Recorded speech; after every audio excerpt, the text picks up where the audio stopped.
Hello and welcome to Pod Like Us. I'm Martin Quabell, known to my friends as Marv, and this time to discuss the 60th anniversary of the first James Bond film, Dr. No Doubt. I am chatting with a group of friends from various spy-related podcast and Bond-related podcast. And first of all, I'll ask Scott to introduce himself. Well, hello. Yes, I'm Agent Scott from the Spyhards podcast. I think I'm the odd man out in this group of not just covering James Bond every week, but we also tackle spy movies. But yeah, thank you for having us. Okay, and Hugh. Hello, I'm Hugh. I'm one of the hosts of the James Bond Cocktail Hour. And Joe. How's it going? My name is Joseph Darlington, and I host Being James Bond on YouTube and wherever you get your podcasts. Thank you very much. Bud? Hi, Bud West from the Bond Brain podcast and YouTube channel. Thank you. And John? Hi, I am John from the Really 007 podcast. Thank you very much. Tyler? Hello, my name is Tyler, and I'm one of the hosts of the 00 Files podcast. Thank you. And Tim? Hi everyone, I'm Tim. I'm the other half of the James Bond Cocktail Hour. And Martin? Yeah, I'm Martin. I'm one of the other co-hosts for the 00 Files. Thank you very much. Anyway, so 60 years of Bond. Let's start this off by saying then, Tim, what was your first Bond experience? Oh, God. Watching GoldenEye on VHS, and what made it special was that the VHS broke just as Sean Bean got escaped from the train, so it was kind of a cliffhanger. And then I just caught up with the rest of the movies in various spurts and stats. Yeah. Do you know what? I think I ought to actually just make this open and just say, what is everybody's first experience of Bond? Well, for me, it was either Octopussy or Moonraker. Yep. And it was just a romp. I only remember just enjoying the whole 2 hours of it. And I don't know if it was Octopussy first or Moonraker first, but they were more or less around the same time. Well, I know my first experience that I remember, I mean, Bond was on television a lot in the UK when I was a kid, but my first experience that I remember vividly would be going to see For Your Eyes Only at the cinema when it came out, which I'm aging myself there, showing my age. But so that was the first experience that I remember vividly going there with my two older brothers to go and see that film, and I thought it was fantastic, and I really, really enjoyed it. And I've seen every single Bond film since then at the cinema. My first experience as well was regarding when the films in the UK were being played on a Wednesday night, and I went on a school holiday, primary school holiday, to a northern town called Whitby, and we had a bed curfew at 8 o'clock. And at 8 o'clock, I was twiddling my thumbs, not knowing what to do, turned on this old school telly, and I just saw a screen with Roger Moore and Rosie Carver running through a woods in Salmonique with two scarecrows turning their heads and firing a gun into Rosie Carver. I did not know what I was watching, but from that moment on, I was hooked. And 25 years later, I am a James Bond super nerd. That's the only way I can describe it. Yeah, for me, it was Octopussy in the theater, and I remember walking out, and I could not believe I paid money to watch a guy my dad's age run around and get lucky and shoot people. But, yeah, years later, running a movie theater, and Dalton had taken over the role, and I got hooked kind of from the Living Daylights on. Yeah. I'll piggyback off of Bud. I had a very similar time frame. Octopussy was my first experience in the theater. For Your Eyes Only was my first experience on TV before that. That was my window into James Bond. Go on, Scott. Yeah, thank you. Well, my memory's a bit distorted. It's kind of hard to tell. I haven't got the best of memories. It's either I played the N64 GoldenEye game, or I went to see Tomorrow Never Dies in the cinema. I do distinctly remember leaving the cinema, sitting in the back of my parents' car and trying to drive the car for them on a little gadget I had. So it appealed to me at a very young age. Very much like Scott, I also had experience to the GoldenEye video game, and then managed to watch it. And I think it was my first Bond movie I watched, just like Tim.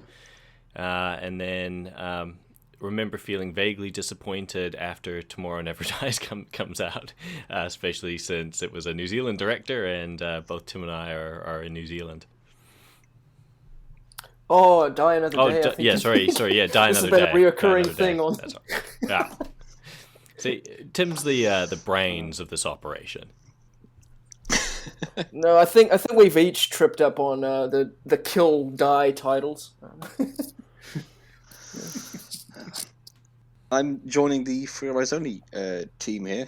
Saw it on TV well past my bedtime, but I vividly remember seeing Roger Moore sprinting, quote unquote, out of a burning building and running up the stairs, shooting Locke in his arm, and then kicking him off with car and all. And at that moment, there was one of the many ads. Really had to go to bed, but I was like, I have to see more of this. That was just the coolest thing I've ever seen. And that weekend went to our Dutch version of a blockbuster, and they had GoldenEye, they had or Goldfinger, and For Yours Only, and that got the ball rolling. I don't know why, but that's brought to mind, I think, was it when I was chatting with you, Scott, or is it something you've chatted about on your own show, Spyhards, before, where it's interesting that specifically after a certain period, the Bond films, they went in this sort of thing where you had sort of like a really serious Bond, followed by a light-hearted Bond, and I think it was your show where it was mentioned, wasn't it, Scott? Yeah, that's definitely come up a couple of times, because we've tackled things like Die Another Day, sort of the eccentricities of Bond. Diamonds Are Forever is another one as well that sort of tries to self-correct afterwards. Live and Let Die is quite the follow-up to that film, and Casino Royale is a massive shift in tone from Die Another Day. And you tend to find, again with Moonraker as well, it tends to get to the point of insanity and then try to recalibrate itself. And it's done it quite a few times throughout its 25 film run. Yeah, because I think some people mistakenly think of Bond in that light-hearted way, and they don't see the more serious aspects of Bond sometimes. I think people tend to think of as I said, insanity, but lighthearted is probably the correct term. You're right. As the moments they remember because of the fact that they sort of stretch reality. But ultimately, I find Bond's usually the most popular when it's running that sort of gamut in between being lighthearted and serious. So you get things like GoldenEye, you get things like Goldfinger, and maybe Casino Royale as well.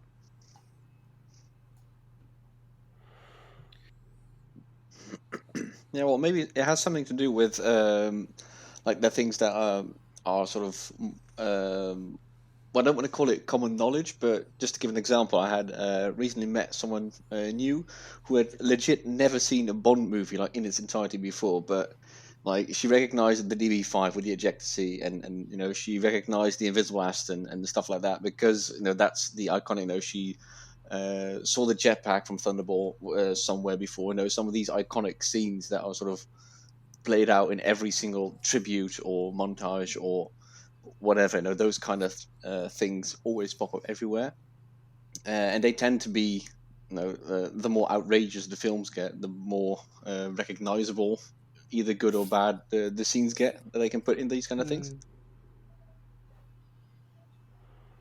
That's interesting, because that means that she recognises a lot of the gadget sequences. Yeah. Yeah, no, she couldn't tell any guy from the other one, but you know, those are obviously the the scenes, like if you had to make a tribute, that you have to put some of the gadgets in there. If you have to like sum up Bond in 1 minute, the word gadget always drops. Yeah, you'd have to have Little Nelly in there. You'd have to have the one of the watches at least, and the car with the remote control that apparently Scott's parents owned. I wish they owned it. Unfortunately, I think I just owned a toy truck that I pretended was the phone. But yeah, let's say they had that kind of money in 1997. But don't we all wish we had some of these gadgets? When I'm stuck in traffic, yeah, the Stinger missiles would be nice. Yeah. I've got quite a bad back these days, so I think I would take that rack that Sean gets strapped into. That might help. Yeah, I think I'm with you there. An ejector Well, I won't seat introduce for you to Xenia Onatop then.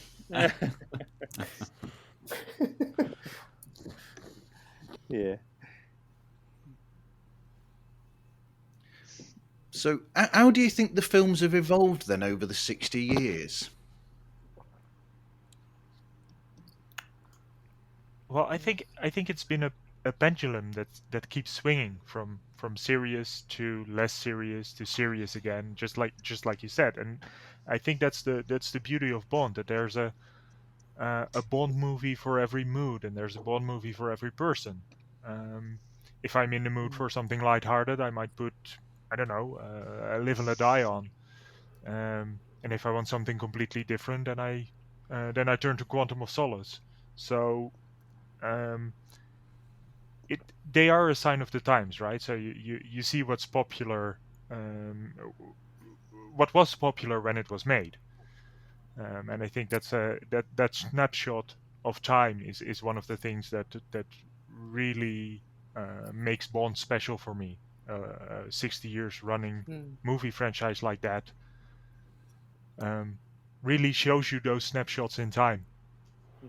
Yeah, and they always seem to get back to the standard tropes. Casino Royale is, there's no Q, there's no Money Penny, there's really no gadgets. It's more of a straight spy movie. But by the time you get to the end here, they've brought all that stuff back.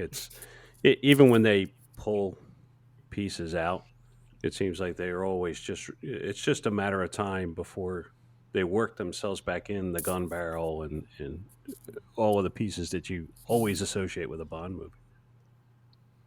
I think James Bond is quite a reactive film series in a lot of ways. I mean, the 60s spy thrillers, Bond was set the benchmark of them. But I think one of the reasons why it's evolved and continued throughout time is if you can go through Roger Moore's early thing. It was blaxploitation films, Live and Let Die, kung fu films, Man with the Golden Gun. Jaws comes out, and then you get a villain called Jaws. Star Wars, Moonraker. Yeah, Moonraker. And I think you can go through the whole of that, and arguably you could do that up to the Daniel Craig era. And I think that that isn't necessarily a criticism. That's more one of the secrets is why it has evolved, why it's stayed relevant on top of that, because it has moved with the times.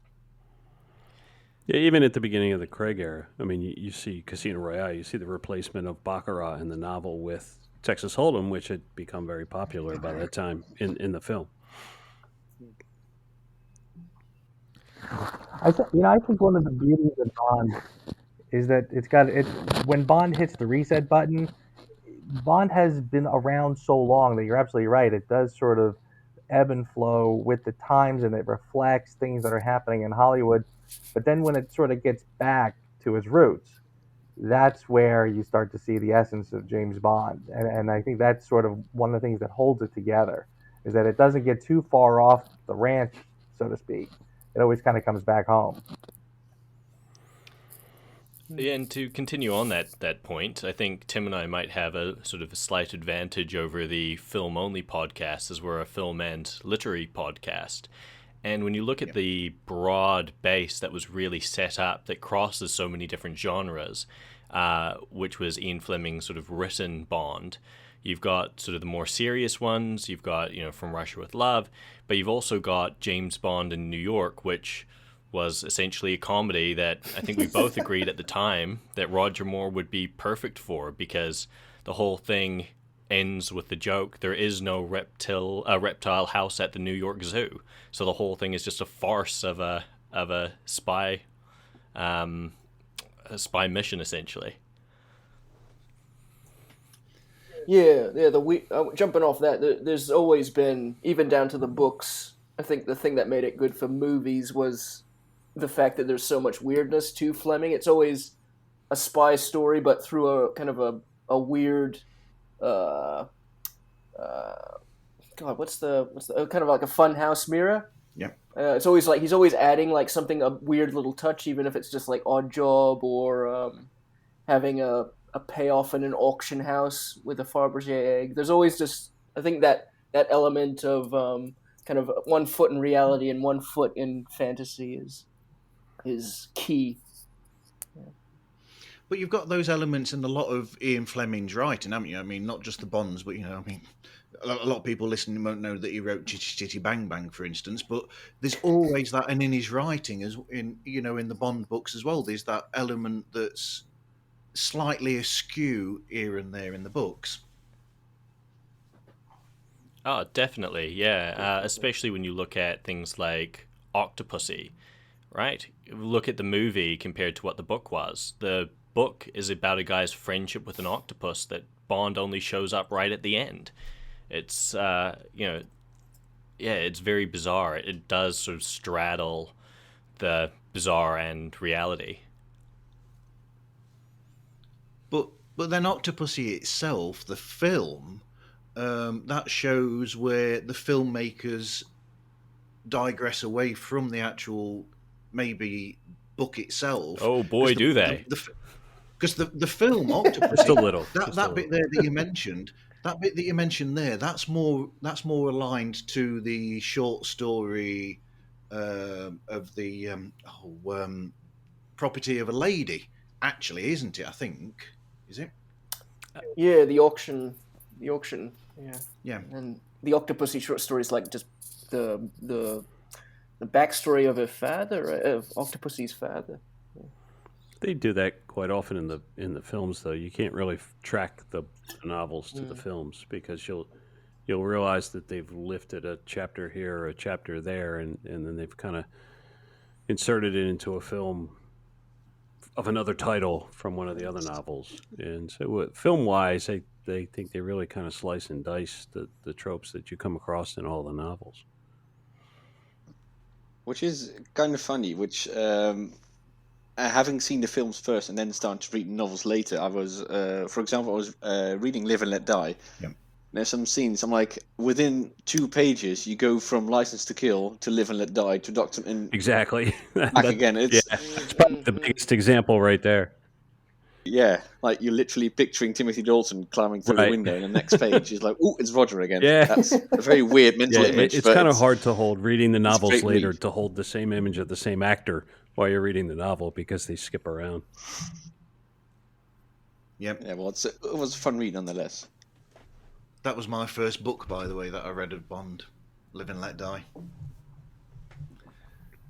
But do you think that the way that they adapt it for the films, do you think it's smart how they do it, or do you think that the books would translate better if? I mean, what do you think of how it is? Do you think it works as it is, or do you think that if it have done a straight, transfer of the book to film, which way do you think would have worked? Well, 60 years in, it's kind of hard to argue with the choices that they've made. Yeah. Right. It depends on the book, doesn't it? Yeah, I mean, there's certainly novels I would have rather seen a straight adaptation of. I mean, I am not a Moonraker fan, and yet I love the novel.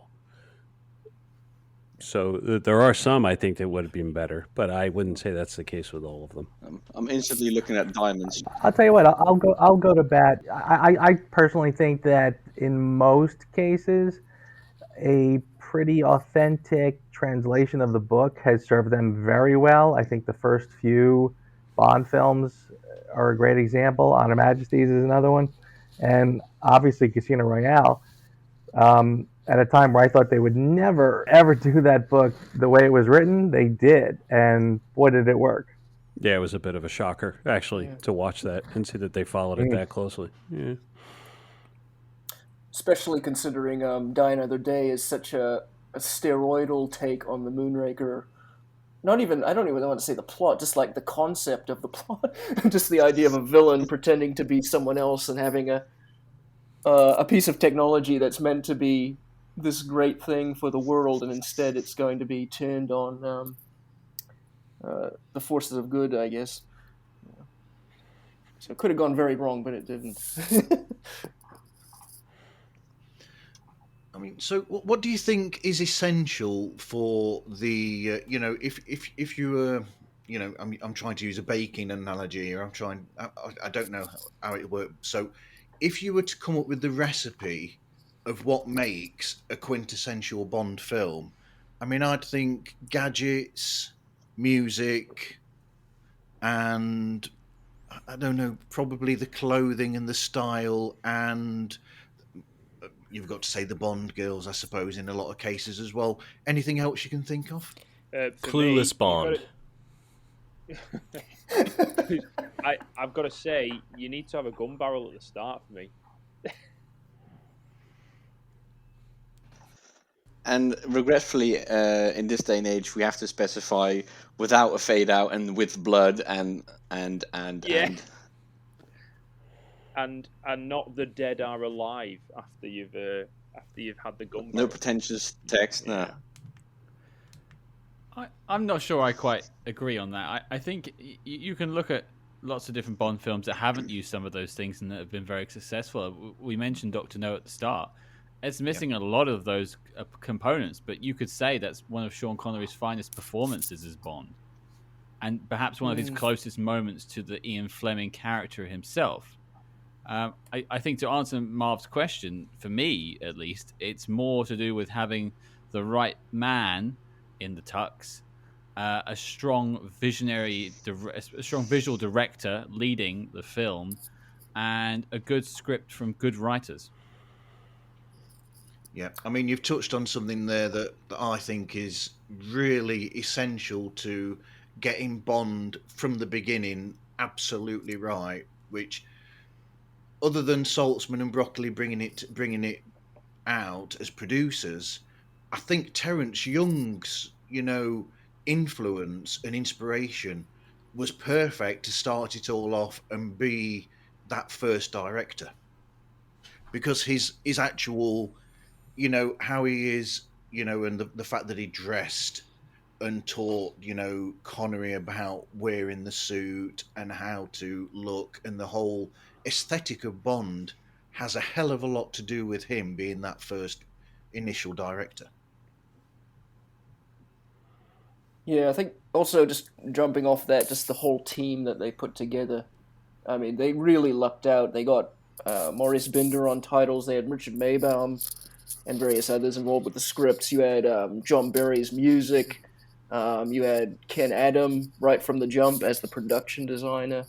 And of course Peter Hunt, the secret source behind the Bond visual aesthetic as well.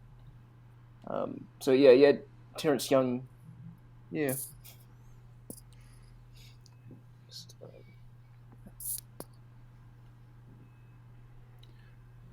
So what do we think then are the standout gadgets then, if we're going to number 6 on this list?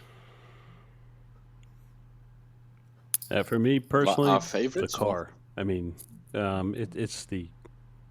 I love the various automobile gadgets. Some of them have been done and done again. But I think that, in a lot of cases, the car, even in Casino Royale, where you didn't really have gadgets in the car, but still, at that point, the DB5 is kind of iconic, so you can kind of live with it. Skyfall's a little inconsistent. Early in the film, Q says, talks about an exploding pen and says, we really don't go in for that kind of stuff. But then later in Skyfall, he's got machine guns out of his headlights. So it's that was a little inconsistent for me. But to me, the car with the gadgets is something that I like to see personally. Right? Just my take. Good luck trying to find some consistency in the Bond. Yeah.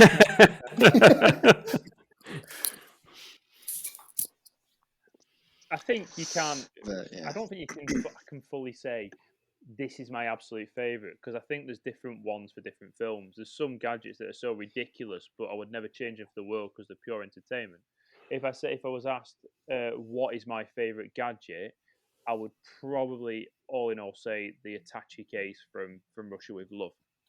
And I remember when reading about them actually coming out as toys for Christmas in 1963, and if I was a child in then, that would be the first present I would be asking for, because it captures the imagination, but it's still very grounded as a spy gadget as well, and I think that is the perfect balance.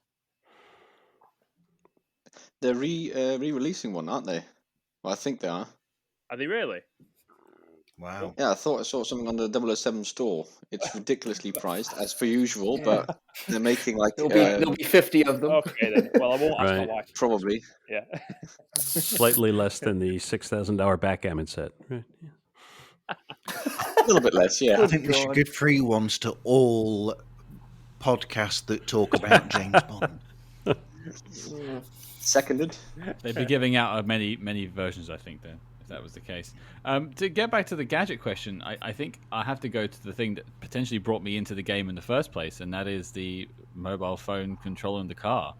That little gadget there. I just think that's a cool modern bit of tech.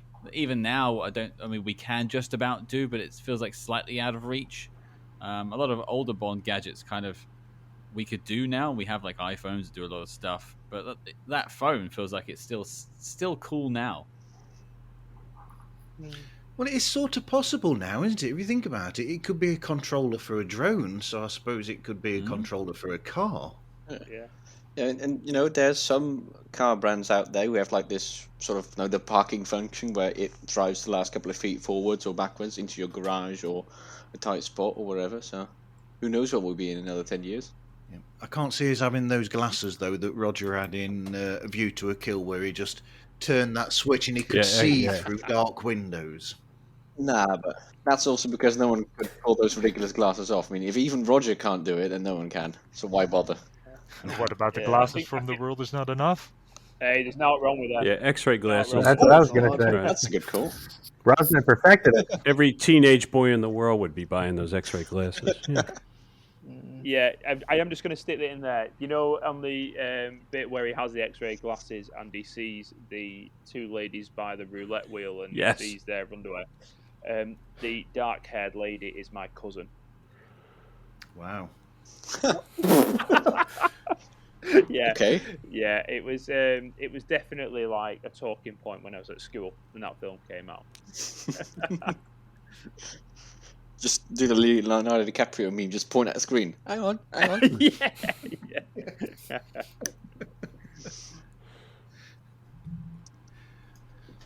But when it comes to gadgets, I don't really like the convoluted ones. The ones that are only suitable for one particular scene in one particular movie in one particular instance. Yeah. If this happens, then you have your poison acid pan. What's that jacket from The World Is Not Enough? Yeah, something like that, exactly. What I always like to bring up is Tomorrow Never Dies, the BMW. So, Bond, just in case you're in a parking lot and someone decides to span a cable at just about this height, you can press this button and then your BMW logo comes up and it's got a circular saw in it. So, inconspicuously located BMW logo. It's I love that scene, but that's just... Yeah. Just in case someone decides to span a cable at exactly about above bonnet length or height. I love that Tomorrow Never Dies is winning this competition. I am all for it. Yeah. But isn't one of the biggest tropes the fact that you get something at the beginning of a film that isn't important at all until that single moment towards the end where, we're really in deep doo-doo here. Oh, I know. I'll use that. And the film's over, and we've won we've beat the bad guy. When you see it ahead of time, though, you know it's coming. Though. Set up in the payoff is good. But... Well, that was the nice thing about the bag of goodies that he got in the book No Deals, Mr. Bond. weapons that he had there was just a bag of knives, grenades, a few guns, just essentially the tools of the trade for who Bond is meant to be, which really makes my favorite Bond gadget probably his Walther PPK. It's with him in many movies, and the books he never really likes it very much, but it's really the one that spanned, I guess, most films, apart from his car, I guess. Mine's the golden gun from Scaramanga. Yeah. Good. Talk about convoluted but in a good way. I mean, that thing is just so fantastic and over the top. I love it. But then again, that's one of the first films I saw, and I saw that when I was like 12, so, it's a gun and it's gold. What more do you need to please a 12-year-old boy? You put it together like a transformer. Exactly. I've actually got a replica lying around. I couldn't resist. I'm still a 12-year-old boy inside. We'll watch our backs when we visit. I was going to say, I mean, wasn't there a story or something where somebody wrote to Ian Fleming about the Walther PPK, and then he changed it in later books so that Bond had Mr. one? Boothroyd. Yes. Yeah. And that's how you got Mr. Boothroyd. It was the in Beretta. The films. Yeah. There's a great video on, is it the Goldfinger DVD, where they interview him? The real Boothroyd? Wow. It's one of the older films, yeah. I'm not sure. I've seen that, but there's an interview about him. The only thing I remember about him is that his mustache, he twirled one side up and the other side down. It was very specific. A larger-than-life character, as so many are in the Bond franchise. Yeah, my favourite gadget would actually be the attaché case as well. I remember that as being a favourite, and I mean, I think From Russia with Love was a big change from the first, and then you get to that, and then from then onwards, that's what I meant by evolved. I mean, I think that the films evolved in style over the years. It went from there to there, and they built as the franchise, carried on. Might actually be a hot take to say, but I think that might be the biggest jump in quality we've had in between films, from Dr. No to From Russia with Love. Like in terms of, I'm not talking about performance or music, or that's all personal taste. But if you look at the whole fact that you can sort of see in the finished product that they're all thinking like, we're onto something here. Let's go a bit more. Let's do everything we did before, but just a bit more polished. There's more. Sean's got a bit more. Well, I'm not going to say gravitas, but he's just a bit more confidence, and then everything just rolls along a bit more smoothly, which is quite surprising if you look at the troubles they had during filming. Right, I don't know anything about the troubles that they had during filming. I know with Pedro. Oh yes. Well, being terminal, and with the whole reshoot of the entire Spectre scene, and the whole recut and re-edit of pretty much the entire pre-title sequence, getting accidentally becoming a thing, actually. I think they ran out of money as well, eh? There was some type of budgetary issue, yes. Yeah. Terrence Young almost died in the helicopter accident. The helicopter crash, yeah. Well, Thunderball, you had the almost the big problem in underwater, didn't you, with the shark and Sean? Yeah.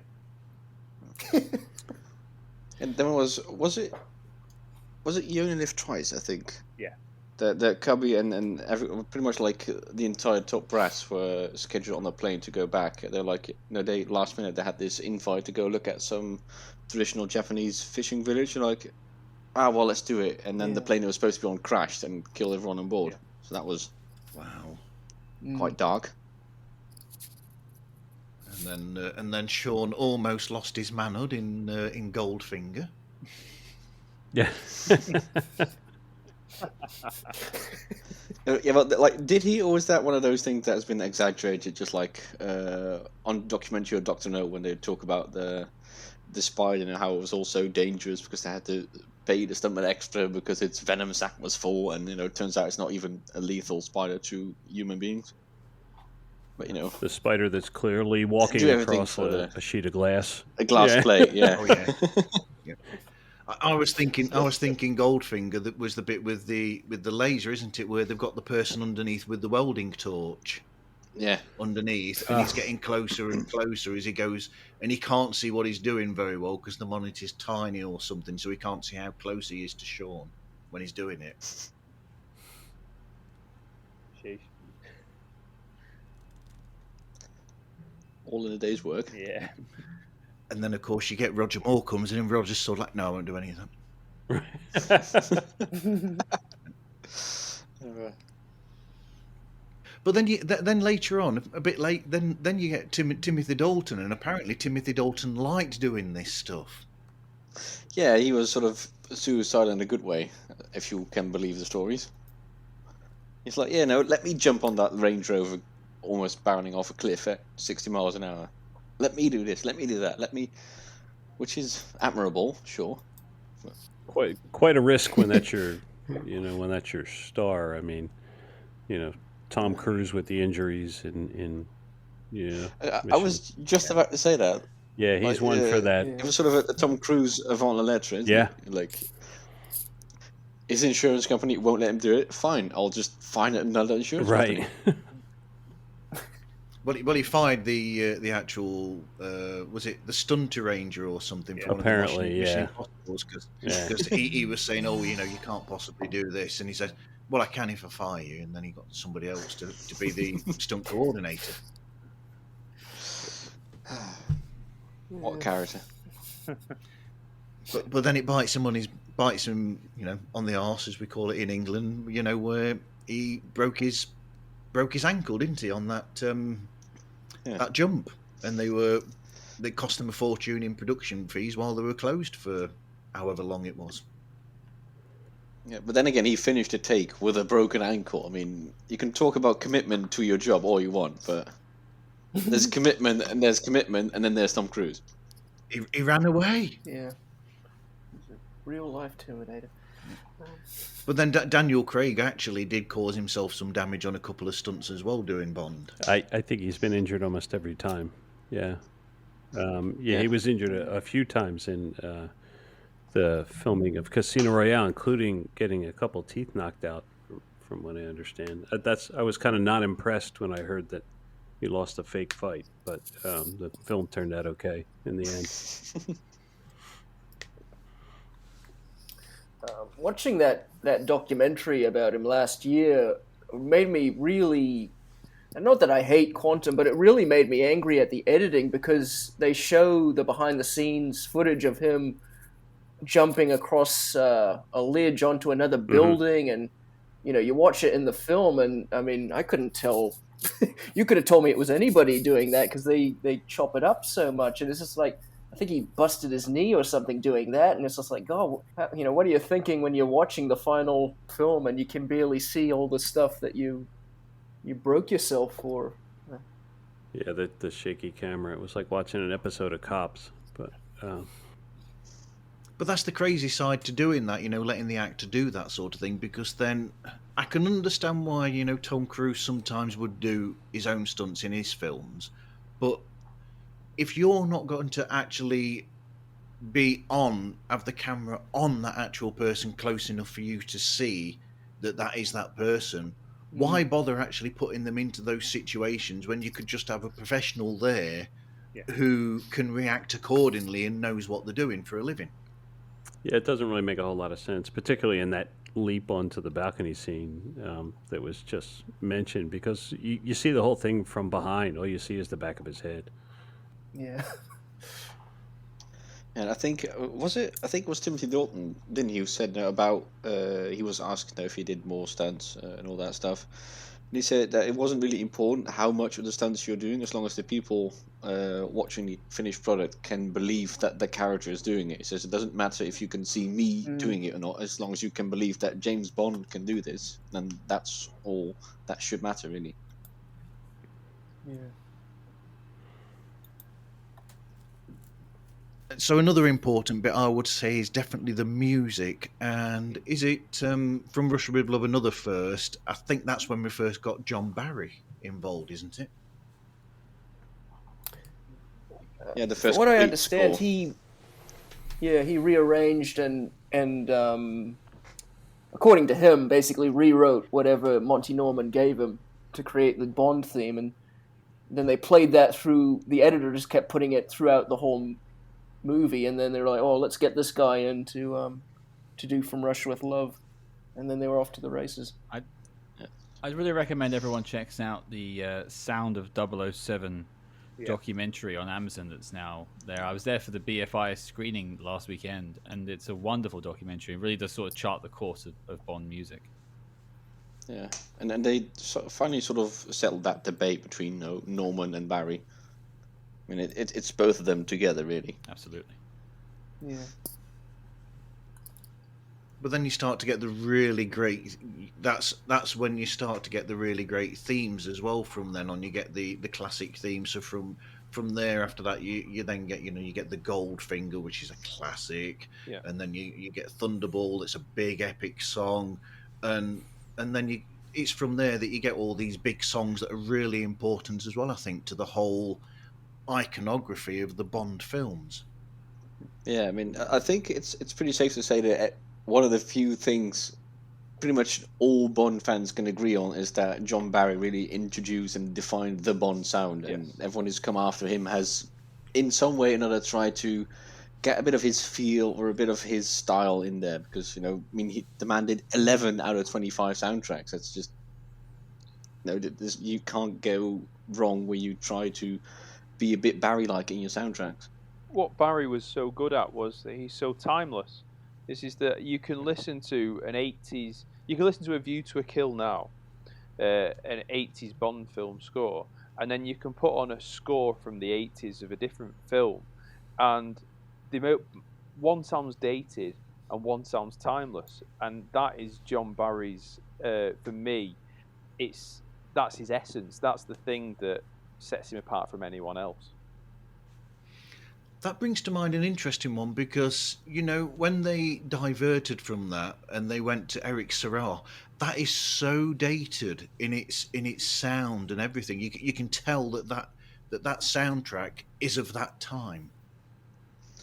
Yeah, well, there's a few of them in there, isn't it? I mean, you got Marvin Hamlish with the '77 BG Bond soundtracks. You got Bill Conti with his wonderful '80s, early '80s vibe in there. Yeah, the weird one is Live and Let Die, which is very specific, but it's also George Martin, who I know he takes his own spin on whatever is contemporary, but he kind of finds the Bond essence in it, and of course he's got that great song to work off. Mm-hmm. I think George did a fantastic job with that. Actually, I think it fits really nicely within that actual feel. But the ones that you pointed out, whoever pointed them out, the Hamlish and the Conti, and then I said the Serra, those are so obvious that they stick out from what is classic Bond score.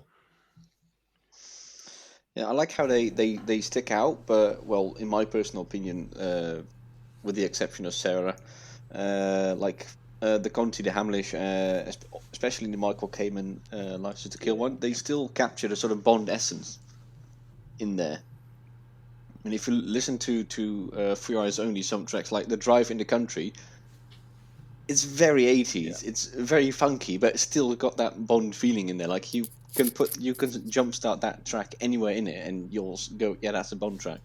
Yep. Tyler says that he's got something to say. Tyler? Yeah, that was just a misclick. I'm sorry. But is Barry and David Arnold, to some extent, are they really timeless, or are they keep harkening back to that 60s sound?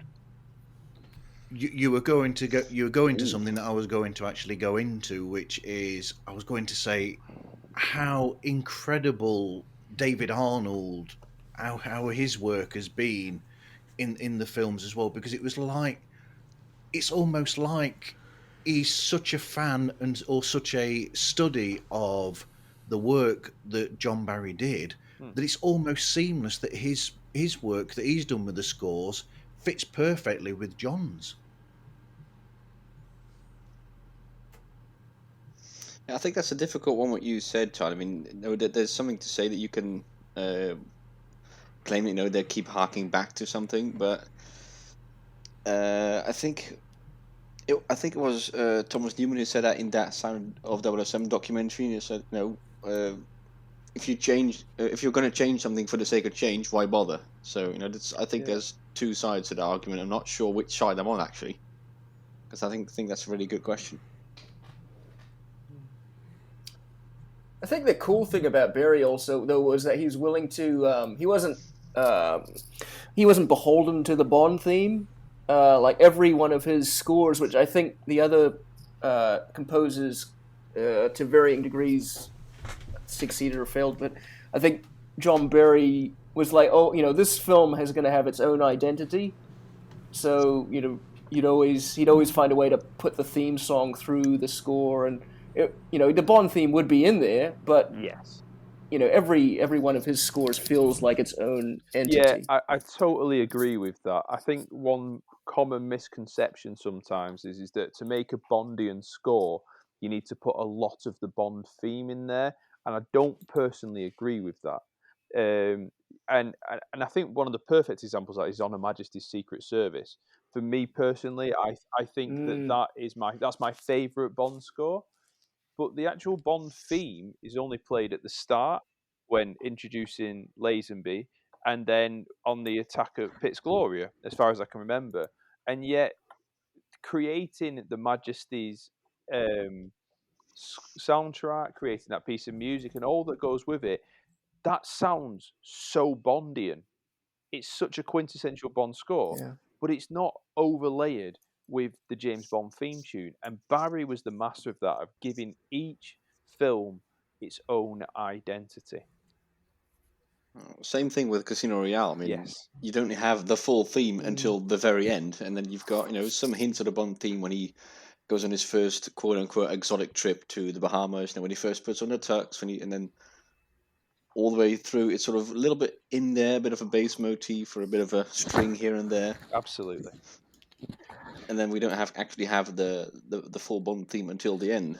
And I rate Casino Royale very highly as a soundtrack. Yeah, and being able to incorporate the theme song into the soundtrack is a luxury always that Barry elevates. had. The earlier composers had that. I'll take the other side of the argument for a second. I totally agree with what everyone is saying, and it sort of makes it a nice treat when they do use it.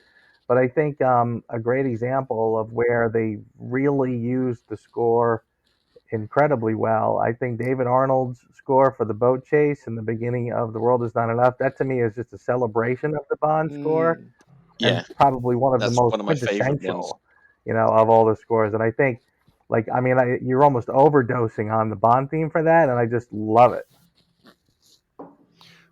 Yeah, that's one of my favorite renditions. It just goes all out. Yeah, that's great. Yeah. I was going to say, but what they were doing with Casino Royale, though, was what they were doing was they were hinting every now and again. So I think what I'd heard was they were saying that at the beginning of the film, because it was sort of a reboot of Bond in a way, it was like they were hinting at he wasn't quite Bond as he would be at that time. So every now and again during the film, every little bit where he's becoming that person that he would become, you have that little hint of the theme there, and it's sort of like building until the end where he actually is 007 and he is Bond. Until we get to Quantum of Solace and he isn't again, but never mind. I can't remember who said it first, but I remember this around the time Casino came out, somebody saying like, "Oh, you realize like not having the theme there, where it's kind of you have to be really careful where you put it, because if you put it in the wrong place, like during a moment where I don't know, like if you couldn't put it in like the torture scene or something like that, it would kind of make it would kind of give the audience the wrong emotional signal, I guess. It would they would oh yeah, it's James Bond, he's going to survive. That kind of I feel like I'm mangling my words. Now, the thing I love about the theme itself, if we just talk about the Bond theme, is how versatile it is. I mean, talking about Casino Royale, the second he's won, the actual poker tone, it works to Vesper. There's this ever slight little stringy arrangement, just a little bass line going up and down, and it's in there. Like as a fan, you hear that instantly. It's just a tiny little bit. It's sort of almost like, well, blink at music and you miss it. But then if you look at No Time to Die, the second in the pre-title, he uses the Gatling guns, the massive ones behind the headlights on the DB5, and Hans Zimmer goes for that bass line. It really doubles down on that. It's from the same theme, but it's a completely different piece of music. And there's evidence of that all through. I mean, if you look at the George Martin example, when Roger's tailing the guys through New York, completely different kind of piece of music, which is actually the same piece of music. And I think that's also one of the great things about the theme itself, that you can use it in different ways, different arrangements to highlight different kind of emotions. Definitely. So we've already looked at clothing and style as well. The next bit that I've got where it says, "Who is your Bond?" I actually did an online, posted something online where I asked people about this. So it's almost a stupid question to ask, but who do people think came out with the majority vote? It's probably Connery. Where was this done? Connery. Yeah, it's got to be Connery or Craig. Funnily enough, I think I only got one vote for Craig. Oh.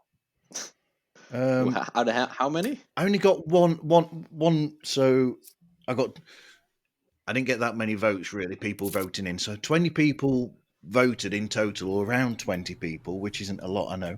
But so I said about 60% of those voted for Connery, and then I think, funnily enough, Moore and Dalton were neck and neck for second place, and then it went to Dalton, and then it went to Craig after that, and I think I got one for George Lazenby. Just one for George. Just one for George. Poor George. I mean, I'll put my hand up here. Paul Pierce. Yes, absolutely. I'll put my hand up here and I'll say that I think that On Her Majesty's Secret Service is a great film. I completely agree. Yeah. Yeah, I agree as well. But I don't think that Lazenby is the best Bond. No. I would have liked to have seen him try another one. I'd put him up there with the best Bonds. Maybe he doesn't get the top spot, but he's definitely on the podium. Yeah, well, to be fair, I mean, my podium is a top 6, so, it's a bit unfair. That's it. But, people always ask you, like, who's the best Bond? Like, there is no best Bond. There's only my favourite Bond. Every Bond has real merit. Yeah. If I was, and I think, all in all, the most iconic Bond is Connery. For me, personally, my favourite Bond's Timothy Dalton. It's really hard to top the guy who kind of defined the role. Absolutely. So all of the other guys it just seems like it's their take on the role, but the real definition comes up front. So it's kind of really hard to beat that guy. I mean, I love Dalton in the role, although License to Kill is not really a great movie. It's okay. But it's that starting guy kind of always is going to get, is always going to get a kind of a leap, because everything kind of gets measured back against him. I mean, with those votes, I agree with everybody that said about Pierce Brosnan. I mean, it's a shame that nobody stood out to him, because I think that there were elements in Pierce's. I mean, GoldenEye is a fantastic film, and there's lots of really great standout bits in Pierce's films. Like, I love that introduction where he's actually caught and he's being tortured, and then you go into the theme. That introduction there to that film is amazing. Yeah.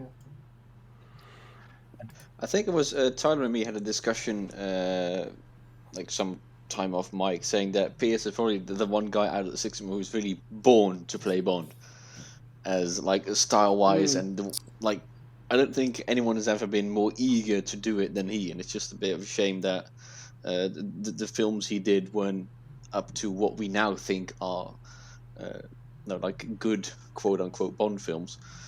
But I think he did a terrific job with what he was given.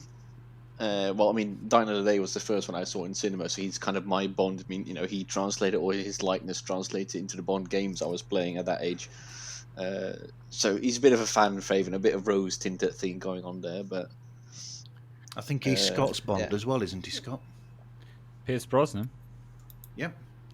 Yeah, I mean, it's an objective thing and also a subjective thing, because it depends where you have your goalposts. I mean, if you're looking at like box office, well, Skyfall was the highest grossing Bond film of all time, so then I guess the goalpost is Daniel Craig is the best Bond of all time. If you're talking subjectively, I think my favourite is Pierce Brosnan because he brought me into the game. What I am shocked is to not hear Peter Sellers. Where's the love from our man Sellers? I'm going for the seal. Yes. I think it's funny when you ask a male Bond fan versus a female Bond fan, because Pierce ranks way higher on the ladies' list usually. The first time I took my wife to say, I said, "Hey, the new Bond movie's coming out," and in her mind that was Roger Moore because that's what her father watched at that time, and she's like, "Oh, I don't really want to see that. That guy's kind of old." And I'm like, "Well, no, it's the Remington Steele guy," and I think she got in line a week early for the tickets. Yeah. So. Yeah, but I guess if you had some sort of sophisticated computer algorithm creating the perfect Bond, that would be Pierce Brosnan, right? Well, you've got style, you've got the charm, you got the sophistication, you got the looks, and the only one who was actually married to a Bond girl. You gotta give him props there, man. Yeah, gotta give him that as well. Yeah, yeah. But in the end, my favorite is Roger Moore, though, because there isn't a time or place in the world where I will ever be where I don't want to watch a Roger Moore Bond movie. I'm even more firmly in the Roger camp as far as favorites is concerned. It's I like anything he did. Yeah, in my mind, he had the best contract because he had an unlimited supply of Cuban cigars on set for every, and that's I just spent 2 hours at the lounge before I got back here, so right, I'm like that guy's got. I could never get that deal at work. Although Sean did well to wangle being able to, go, have golf courses nearby when he'd go to set, when they'd have where they go to. The perks the average Joes of us in the world don't get. Although Roger got away with snogging a wife of a Beatle, so there's that. Oh, there you go. Yeah. I think we do need an objective measure for who was the best Bond, and I'll propose one. Right, Bond, he's meant to be a killer, right? So how about we put all of our Bonds in a room and see who comes out, right? In that situation, I have to give it to Lazenby. He's got that Australian anger in him. He was known for being a bit of a rough individual in his personal life. So I think put them all in a room, Lazenby's walking out. My money's on Barry Nelson. Yeah. Barry Nelson. I was going to say. I'm still going with the seal. I think people are underestimating. Seals are dangerous, man. You got to stay away from seals. Yeah. Roger will probably make some kind of pun. He'll be killed by all other fives together at first one down. But all of them, or a lot of them, have that bit every now and again in their Bond films where they are like that. I mean, even Roger in some of his films, you'll see bits where he's got absolutely there's no humour or nothing, no emotion in him whatsoever when he'll kill somebody, because it's just killing for killing, and he just kills them and goes off. And they've all done this in the films. But I would say that I think an interesting bit about Roger is that he's what they needed at the time when they went to go and do Live and Let Die, because it's almost as though he gave the films a shot that it needed to be able to bring it into that next level. I think it was also important because and I think thinking about it going forward, he kind of broke it out of the idea that it had to be someone vaguely Connery-like. And they're like, oh, let's actually try and write this character to suit whatever the strengths of whoever Bond happens to be. which I think that's big for the calling back to what we were talking about in terms of Bond's longevity, just that willingness to what are the attributes of the actor that we're bringing in. He kind of proved that Bond didn't have to be the same guy every time. Yeah, absolutely, it's a good point. Yeah, I'd like to add on to some of the praise for Roger Moore, because I feel like not only did he carry us through a time when I think audiences were looking for something a little different. I mean, I feel like we wouldn't have James Bond today had it not been for Roger Moore being able to deliver the kind of movies that I think people were looking for then. But not only that, but when they switched gears, when they were looking to go from very fantastical films to more down-to-earth films, they didn't have to recast. Roger was able to do that and really not miss a step. So he was incredibly versatile as well. All right, so we're all agreed Roger Moore was the best then, right?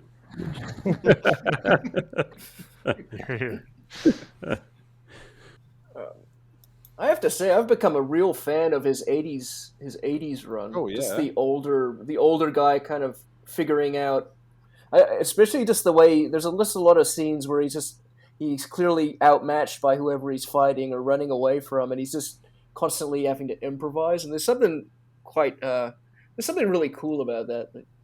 It's kind of specific to him. Joe's got an excellent point with the versatility, because some of his movies are far more tongue-in-cheek, and I'm hard-pressed to think of another one of the Bond actors that could have put on that clown costume in Octopussy and still be taken seriously as Bond in the next film. But yeah, he does kind of play all sides of it, and I just can't see any of the other actors doing that kind of stuff. Well, that sort of ingenuity, though, in the where he knows that he's got up against somebody that's tough. When he uses that ingenuity, that's almost bringing out the spycraft that is there underlying in the James Bond character, don't you think, Scott? I'm kind of a mixed bag on that. I find the best spy films for me are sort of the early Connerys or some of the Craig films. The spy element tends to drain out of Bond pretty quickly when the gadgets turn up and the megalomaniac villains start showing up.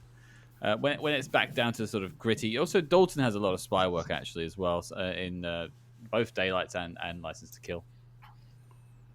I think Connery and Dalton might have the most like spy scenes as such, but I think the other guys have their fair share of like little spy moments. If you look at Octopussy, for example, him just walking around after they're breaking up the circus and go to Karl Marxstadt. Him just grabbing a jacket and trying to grabbing a crate or whatever, just trying to blend in that way and try and see where that gets him.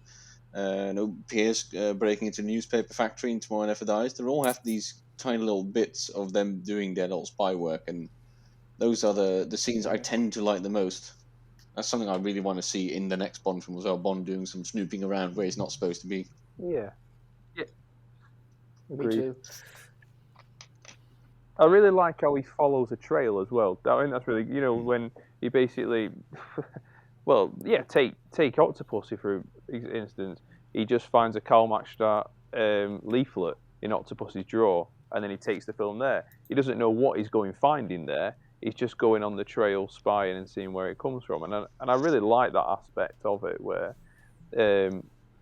we as the audience are mirroring Bond in just basically following the trail and seeing where it ends up.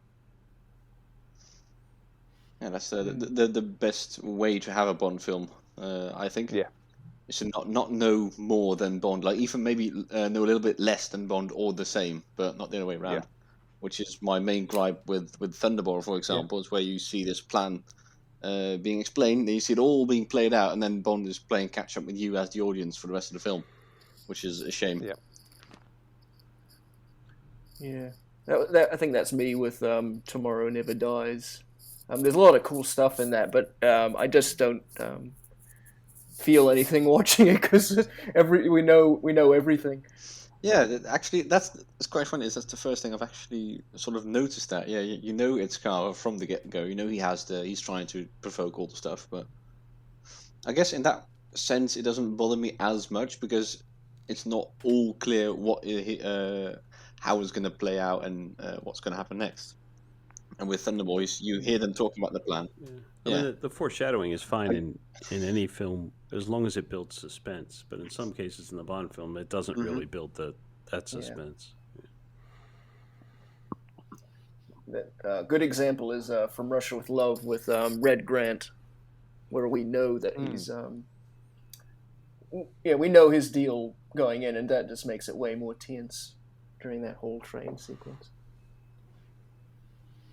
So, if we're thinking about Bond then, as it's going on now that we've finished with the Craig era, where do we think that the logical next step would be for Broccoli and Wilson to be looking at to take the franchise? Wow.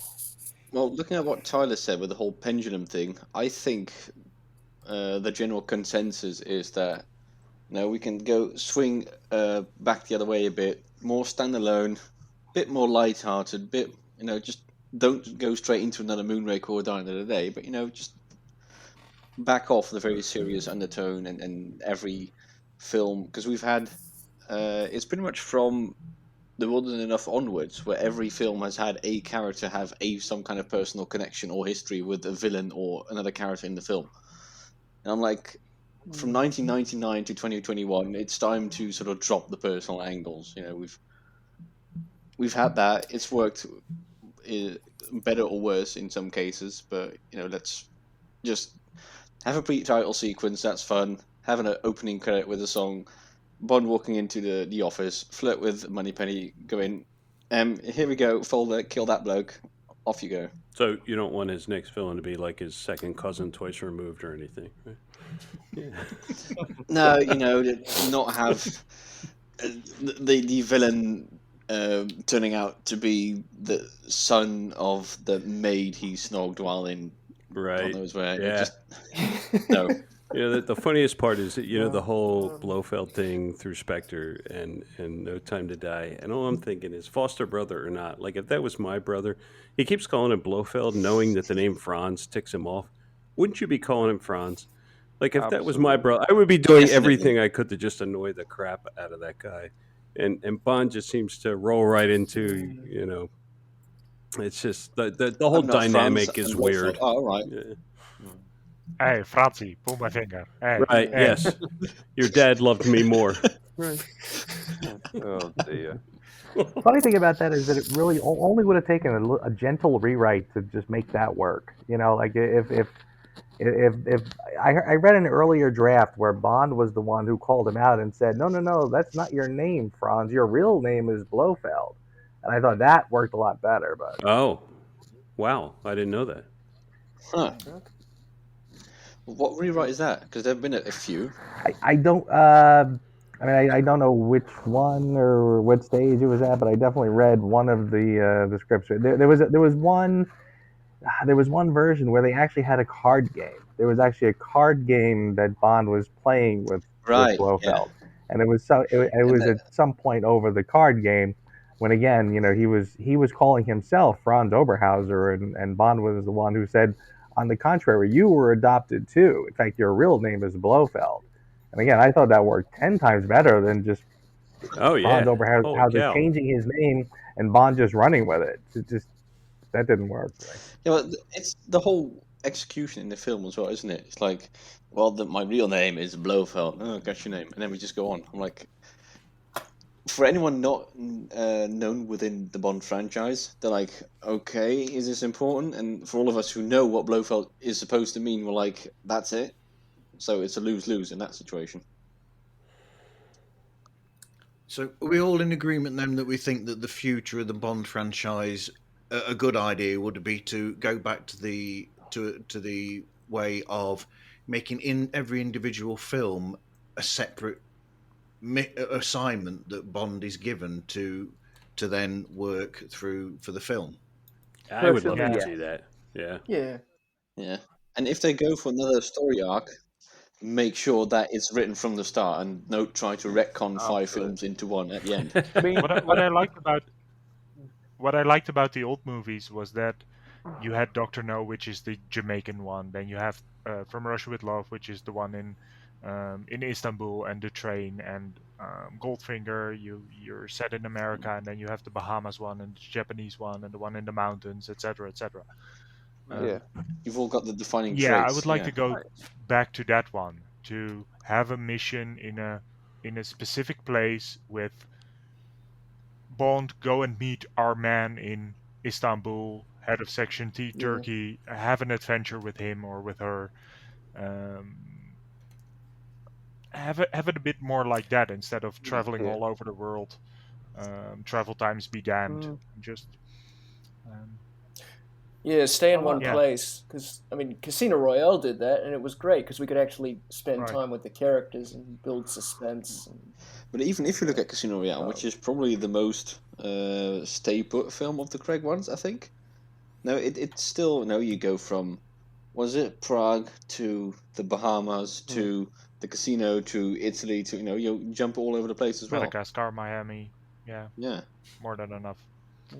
For me, the I guess make sure whatever happens in the location is consequential and isn't just let's go to 12 different places. For me, I just think the most important thing, and some people will say this is regressive, but I'll counter that in a minute, is that we need to go back to standalone, non-personal Bond films. And some people will say, yeah, but we've done that and we need to try something new. The problem is that we've been trying something new since 1999 to the point that actually it would actually be a progressive move to have a standalone Bond film now where Bond just gets on with a mission as opposed to a personal story, because actually it's become run-of-the-mill for Bond to be a personal story now, and it's losing the essence a bit. And I just think we need to go back to having a basic. I love the idea of doing it in one specific area. I think that's great. I'm quite passionate about that. I appreciate some people won't agree with that, but I do just believe that we could alienate people in what Bond actually is if we carry on just trying to do something that's losing its identity for me. I mean, don't get me started on No Time to Die. I think I'll upset everybody, but anyway, I'll stop ranting. Sorry. Well, especially since the books have really had that luxury of being able to jump around time and space and not necessarily have a Bond that exists, right now, whenever now is, right? We've got the one, Tim will remember the name, the one where he's based in Africa with the... oh God, which Africa one? We ran into a couple. Hello. The one in the 60s? Solo? Yeah. Solo. Yeah, so, there we've got a standalone Bond book set in the 60s, and I would personally love to see a modern Bond movie set in the 60s or 50s even, where we just don't have the same technology, right? Where information can't be transmitted between two parties at the push of a button, which I think all of these modern technology takes away from the modern spy thriller, because anything is possible now. A standalone film I think would be great for the Bond genre. Do you think that they would go that route, though, because with modern product placement and the like? No, I don't think they will, but I'd love to see it. Sure. No, I'm very much not in favour of that. The whole period piece. Scott, you were going to say? Well, I mean, everyone was discussing it. I just wanted to sort of throw my 2 cents in for a second. I mean, I agree with some points. I disagree with other points raised. I think the one thing that would sort of galvanize our opinions to sort of form a general consensus is I think Bond needs to be more fun again. Yep. Mm-hmm. Yeah, pretty much. I don't mind continuity. I don't mind other things like that. I don't mind it.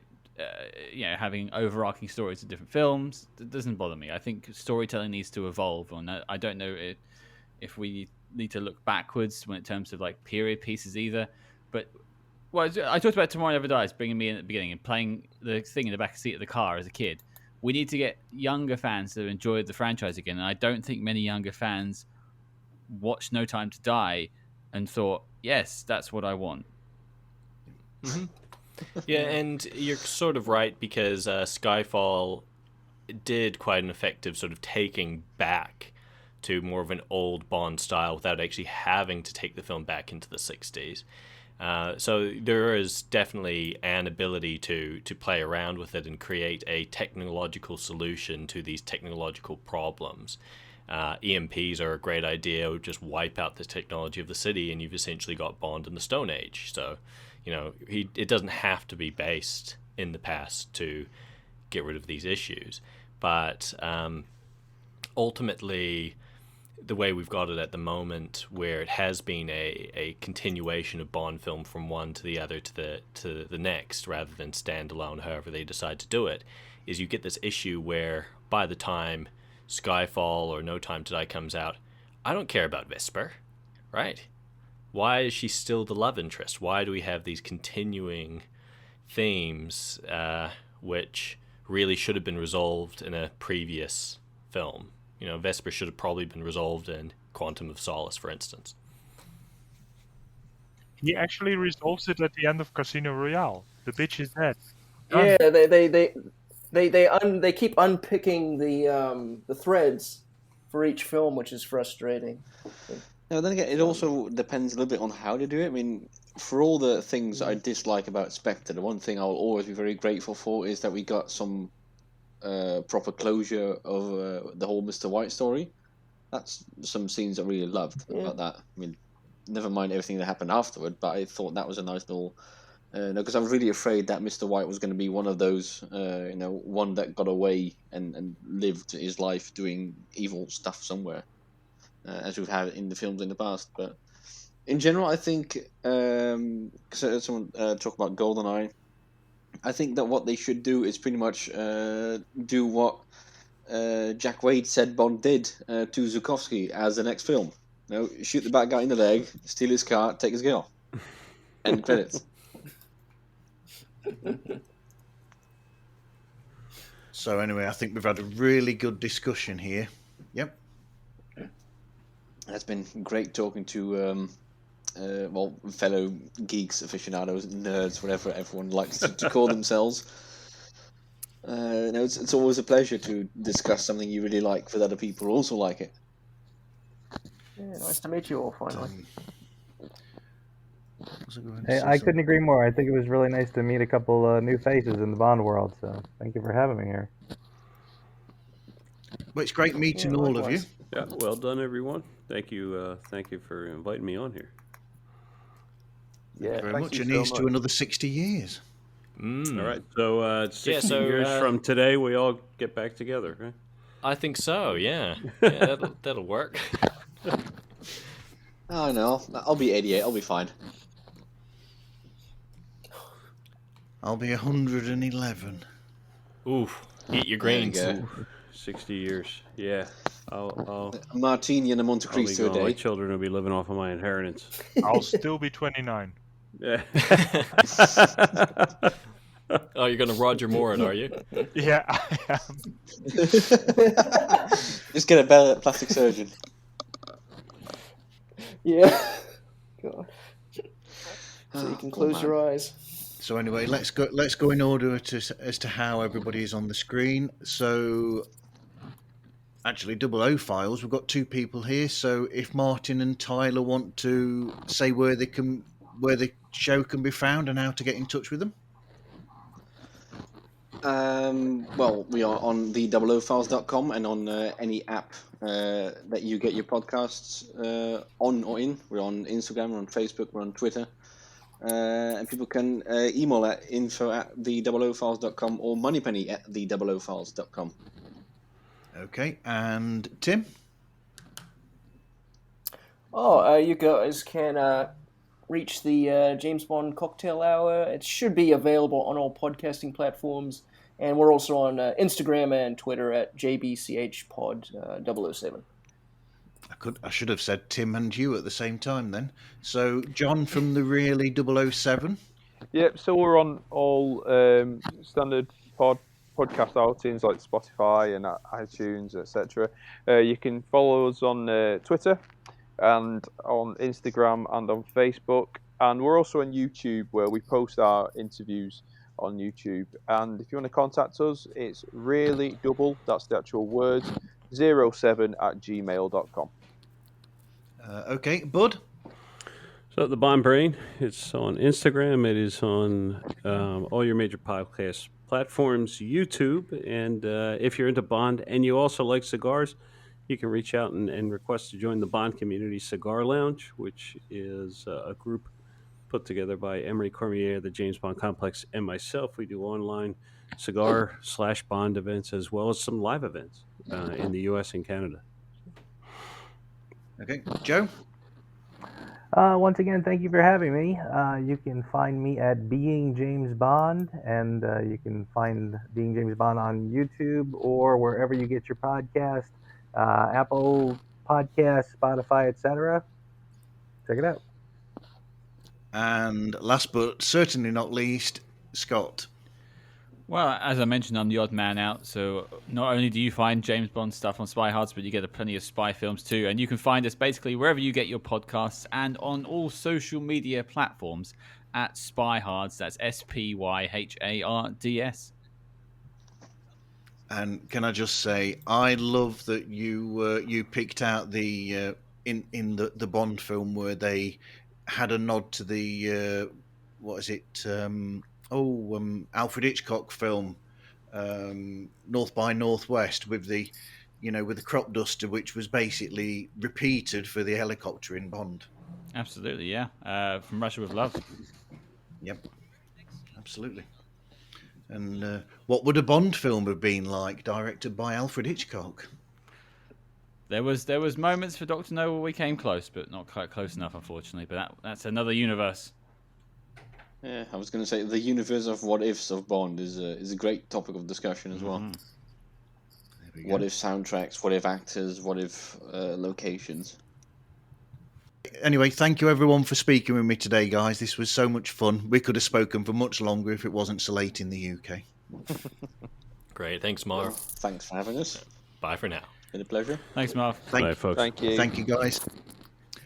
So you can find. Thank you very much. You can find Pods Like Us on Instagram, Twitter, and TikTok, and you can contact us through podslikeus@gmail.com.